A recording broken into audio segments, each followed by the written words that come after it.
What up, YouTube? This is Sticky Situation TV, and we're back at it again with another one. Thank you to all my supporters who've been supporting the channel. I deeply appreciate it. If you're new to the channel, go ahead and subscribe right now.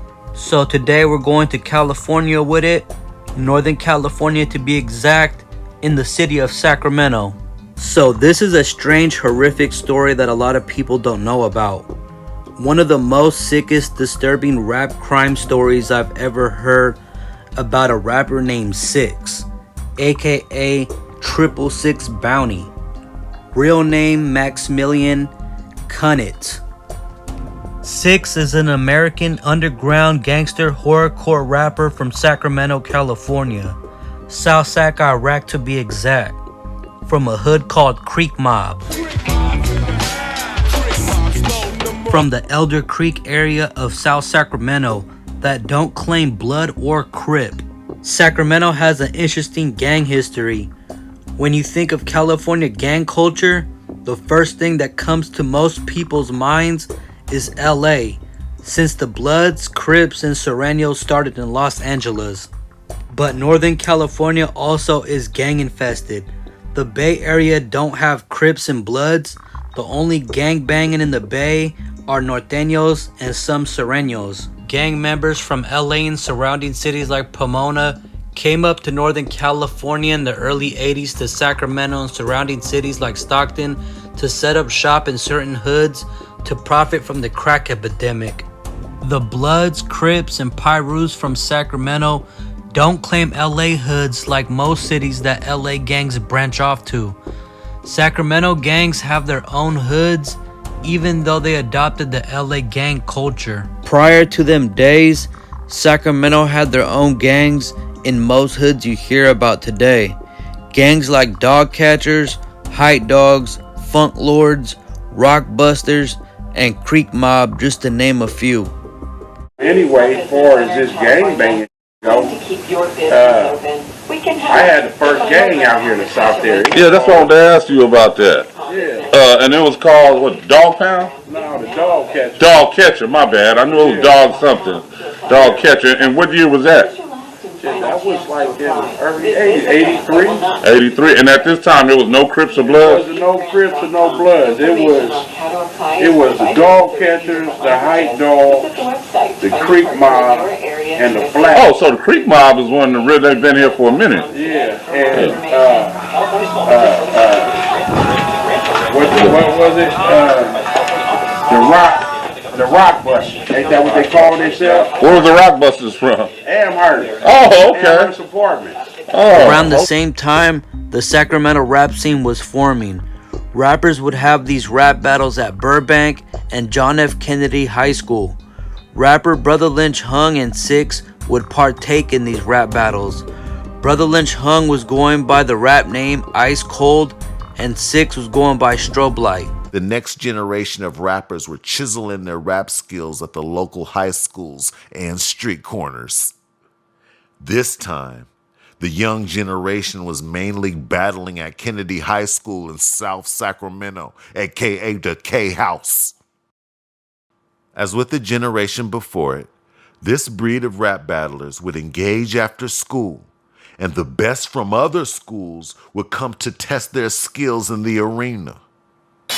Familiar names like Brotha Lynch Hung, Sibo, Young Meek, Sicx, Looney Coleon, Miss Marvelous, First Degree to DE, BG, AK-47, Crucial Point and Bueno, and many more were freestyling their way into the Sacramento spotlight. During this time, Kevin Ice Cold was taking his battle reputation to the studio. Rockin' lyrics galore, cause my brain will soar. I'll leave you chasing just in case the place is a tour. I'm peasy pop heads like you get close enough. It's not a rhyme in Sacramento, just never let the lyrics flow. Fast forward to the early 90s, Brotha Lynch and Sicx would sign to Black Market Records.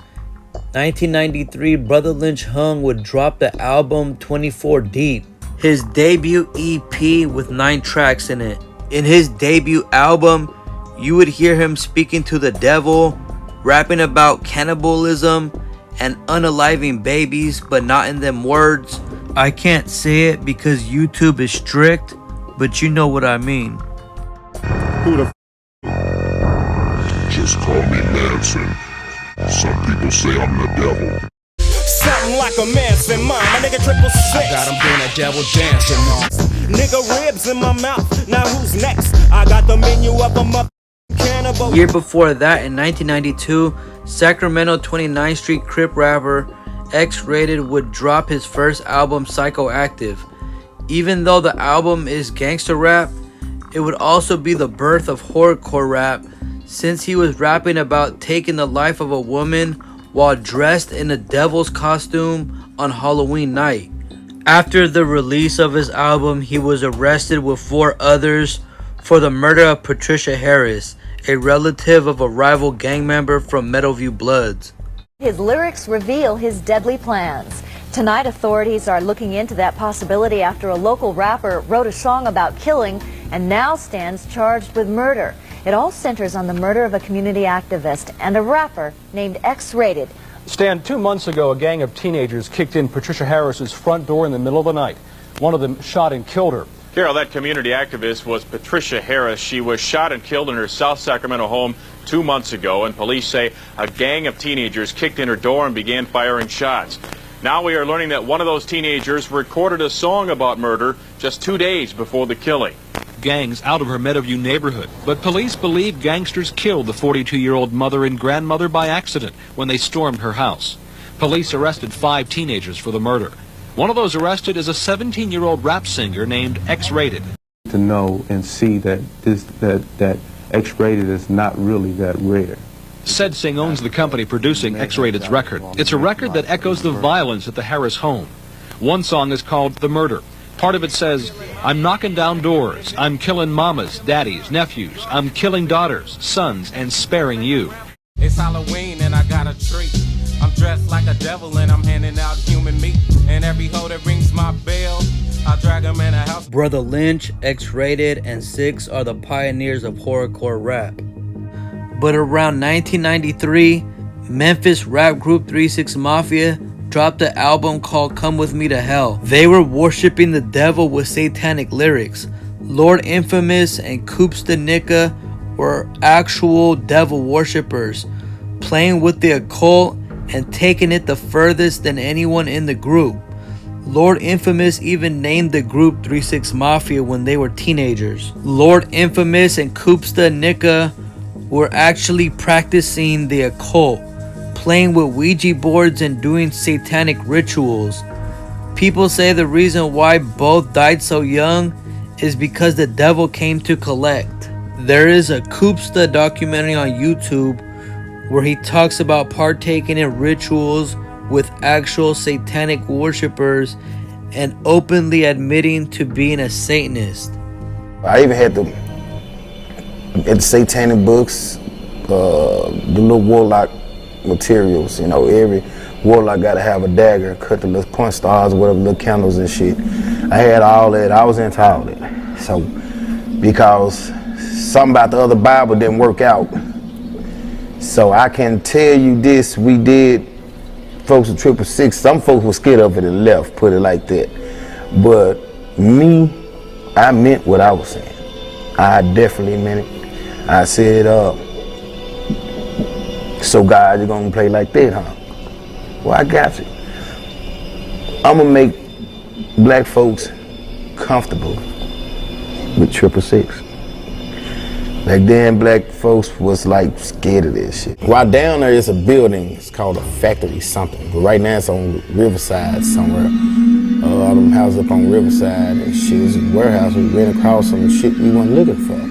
While at the same time we heard 666, but then we realized there's some real shit going on. It was actually motherfuckers in this building with the little robes and shit on, little altar up on that motherfucking, looking in that motherfucker. So, you know, we got caught down there. They made us watch. So, you know, we leaving.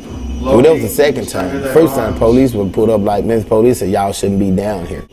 And ran across a motherfucker with a bonfire. You know, I was a clean, fancy type Satanist. Brotha Lynch, Sicx, and 3-6 Mafia were the pioneers of these satanic raps around the same time in the 90s, which now is really popular in the music industry. Most of these industry artists sell their soul and have satanic imagery in their music videos and concerts. But it all started in the 90s with Brotha Lynch, Sicx, and 3-6 Mafia. It wasn't seen in rap until they brought it in their music in the 90s. Before then, it was just something we seen with rock and roll artists where it all started. Though Brotha Lynch spoke about the devil and had conversations with Satan in his songs, he always claimed to be an atheist. Sicx was deeper with being a proclaimed Satanist, even being named 666 Bounty. It's not clear if he took it to the next level like Lord Infamous and Koopsta, who were doing actual satanic rituals and playing with the Ouija board. Brotha Lynch was even saying Sicx was into the devil on his first album. 666 with that devil shit, and me with that cannibalism shit. They say you a cannibal, huh? Yeah. I think I can relate to you. In 1995, Brotha Lynch dropped his most controversial album to this day, Season of the Sickness, featuring Sicx and a few more rappers from his crew. This album turned it up a few notches with talk of gang violence, cannibalism, talking to Satan, unaliving babies. I can't say it because YouTube is strict. Sicx even has a verse where he mentions sick things about his mother and chewing babies. I'm chewing up babies, we finna stay sick with a crazy run 'em up gospel shit. Keep seeing, there's a nigga named Sicx with a love to the brain. Yo, with niggas with my lunatic shit. Have you ever seen your mama's cat? Yeah. Have you even seen nobody drop? You little devils don't die, so I'm back in this motherfucker, you know. Nigga. I'ma have my 12 gauge pump, decorating niggas' brains. Nigga nuts and guts is how we get sick, them Northern Cal slangs. That low to the brain shit ain't no game. I know, they be crying when I'm cutting off the neck, or peeling off the skin for some bacon fried croquette. Baby feeling fine, that baby killing mine. If I died when I shot you, that mean I was the devil, you know.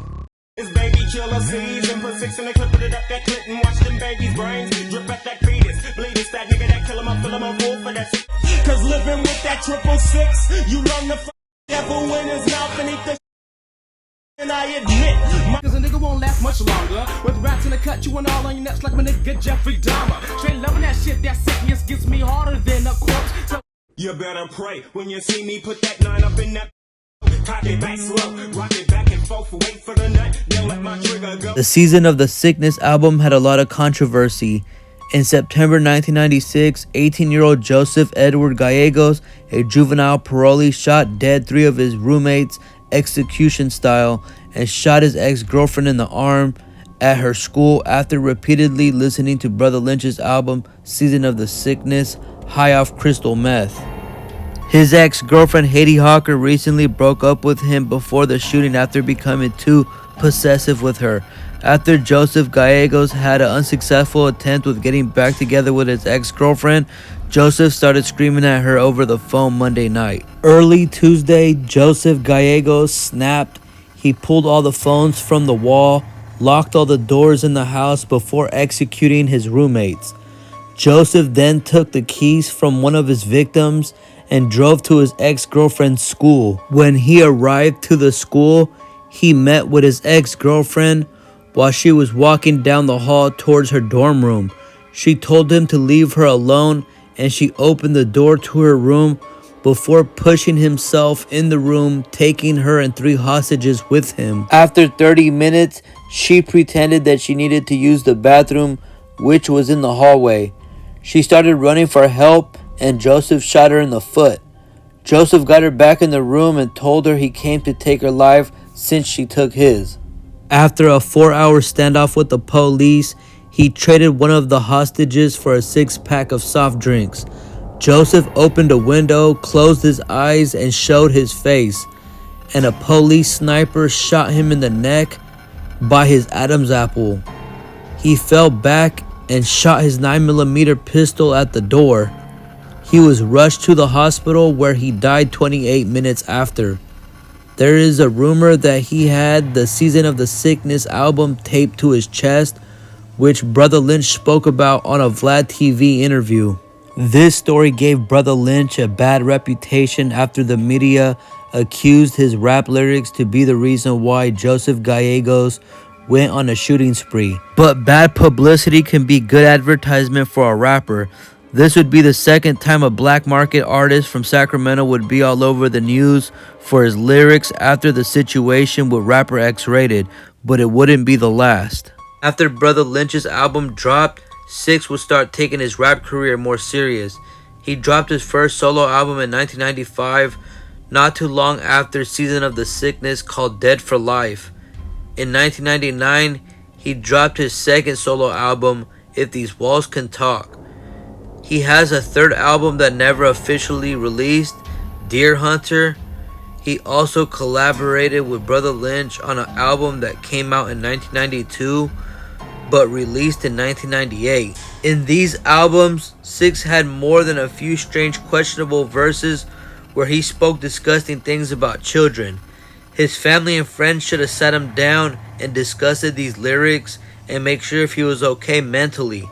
The record label should have never dropped these songs. They were definitely red flags and more serious than we thought. We grew up like weird, thinking of the weirdest stuff, the craziest stuff, and we like horror movies.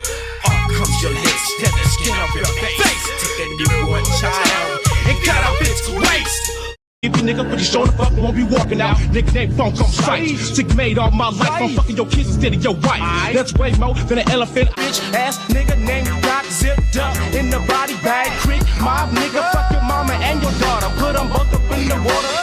Sipping off that rip juice, no excuse. I'm like a pit loose, like I'm up and shaking by the nuts like dice. I'm a potent them black ice and it's manned up. My master's Never know when I'ma need my devil kids. Paranoid to see now.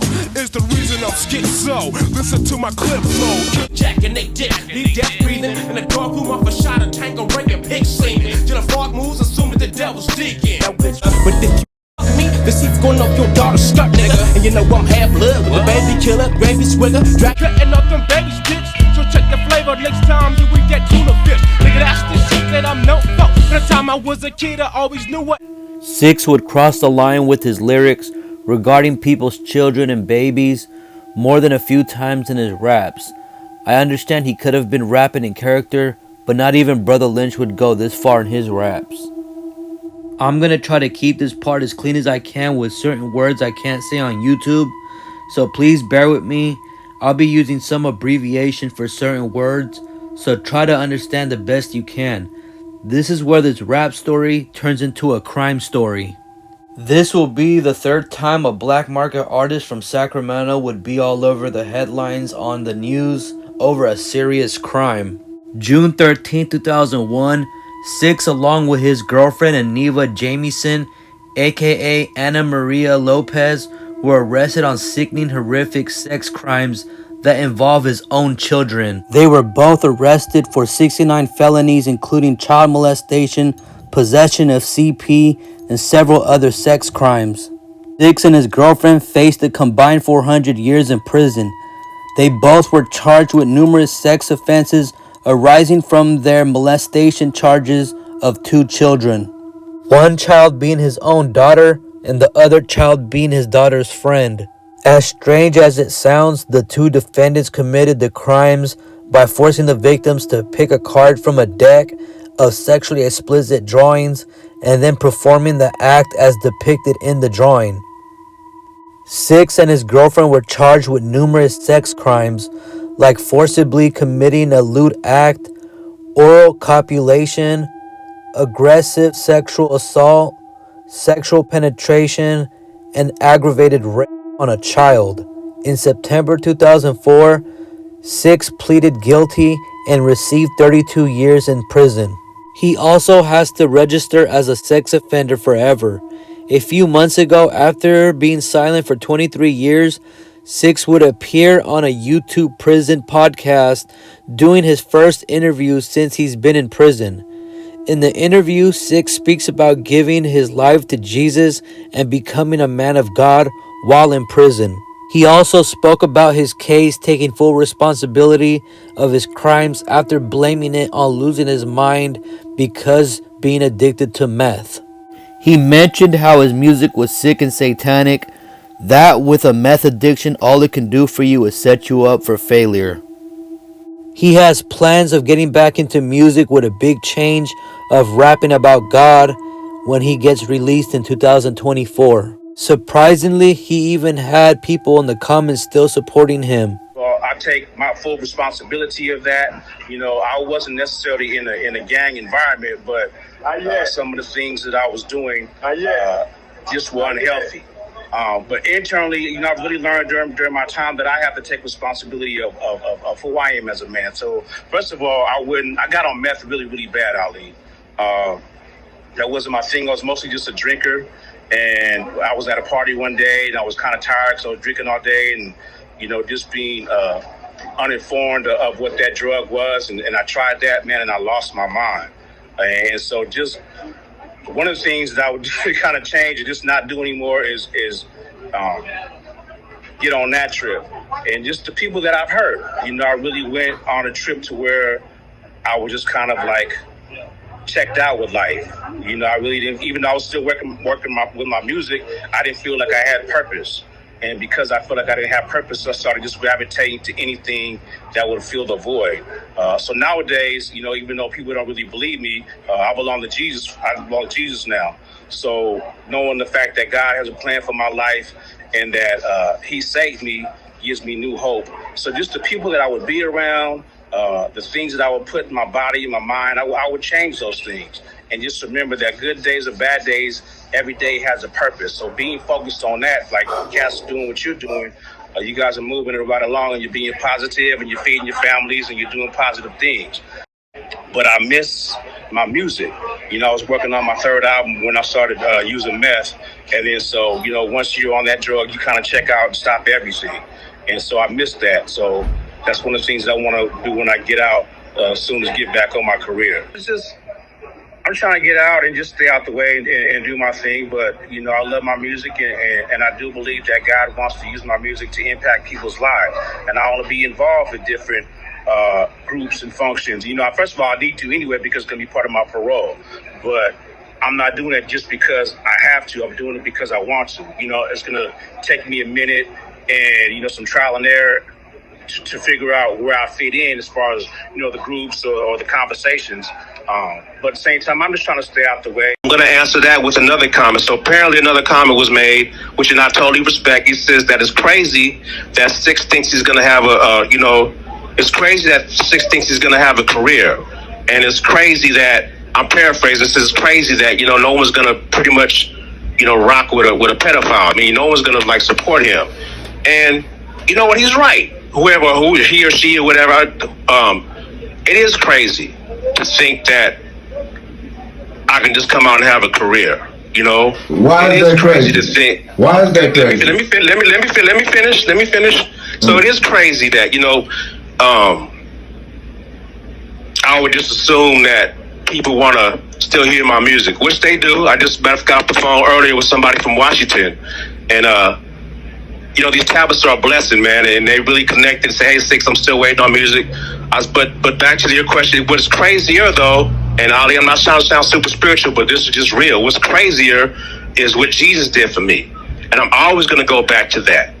You know, I spent most of my life making music that was sick, that was satanic, and things of that nature.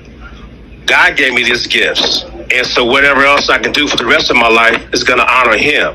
So what's crazier was what Jesus did for me. What's crazier is that God wants to use my story to reflect his glory. So on one hand, I can appreciate people saying, you know, who do you think he is? You know, no one's going to support him. That's not up to me.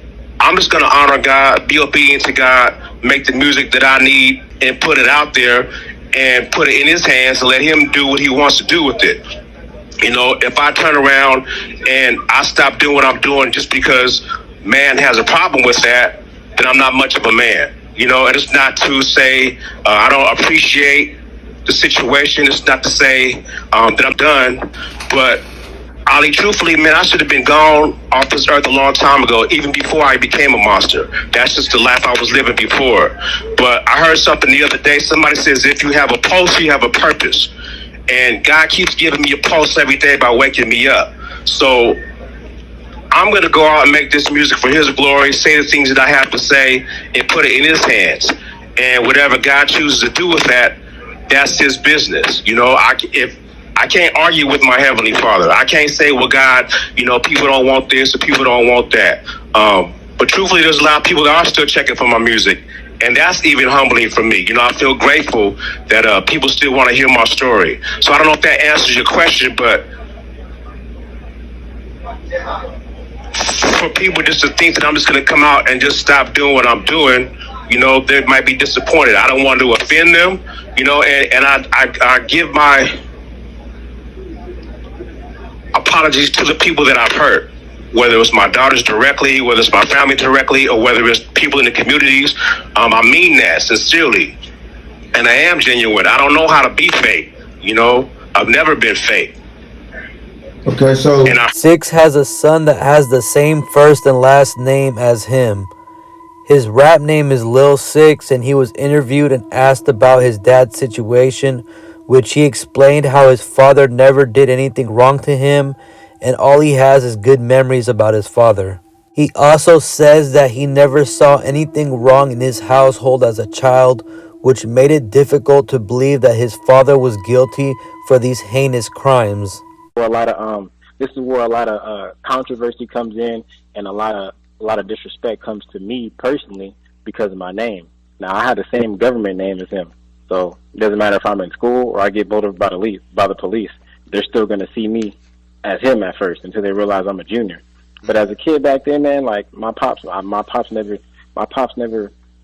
I didn't have the same experience, man. My pops never did nothing to me. He was a regular person to me. We played video games. We went to the park. Taught me how to ride a bike. You know what I'm saying? I didn't have that same experience. I wasn't all perfect and millions of dollars and nothing. There was still, you know, that every nigga go through, every hood nigga go through. But at the same time, I was a male and I didn't get messed with like that.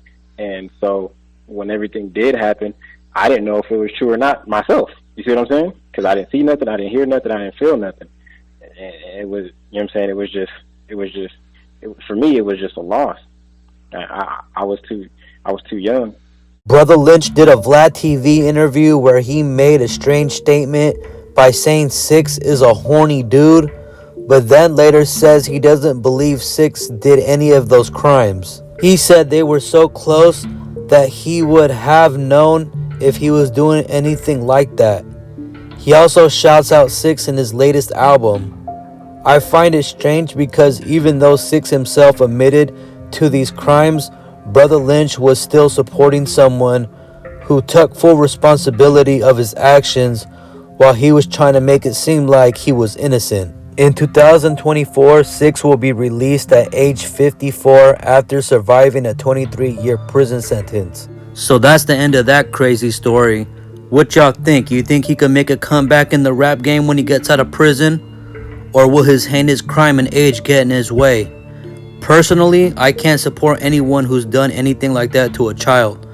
I grew up listening to Brotha Lynch and Sicx, but after hearing about his crime, I never listened to him again. I'm not saying he can't make a positive change in his life. I'm just saying no matter what, I can never support or forgive anyone that does those type of crimes to a child. Let me know what y'all think in the comments and who you want me to do next. This story's not talked about a lot, so I just wanted to shed some light to the situation. Thank you to all my supporters on my channel. If you're new to the channel, make sure you subscribe right now. With all these hundred thousands of views I'm getting, 97% viewers are non-subscribers. So please subscribe, it really helps me out. Also, make sure you check out my other videos.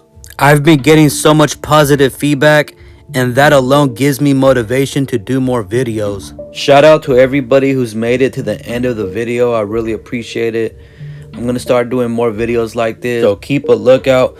Follow my IG. I'm always posting like trailers of what I'm gonna come out with, so go ahead and follow me. It's Sticky Situation TV 1 altogether. Also, comment on somebody you want me to do next. Like if you want me to do a little documentary about someone, let me know who you want me to do. I got a couple of people telling me that to do a video about the old dirty bastard situation and how RZA did them, so I'll be doing that soon. I got a list of people I'm gonna be doing videos on, but I'm just waiting for my channel to get monetized again. I got like a month left for my channel to be monetized again, so just until then I will be posting some videos, but I can't be posting everything I want to do because I got some good ones that I'm gonna be doing. Anyways, I'm gonna end it there. Until next time, peace.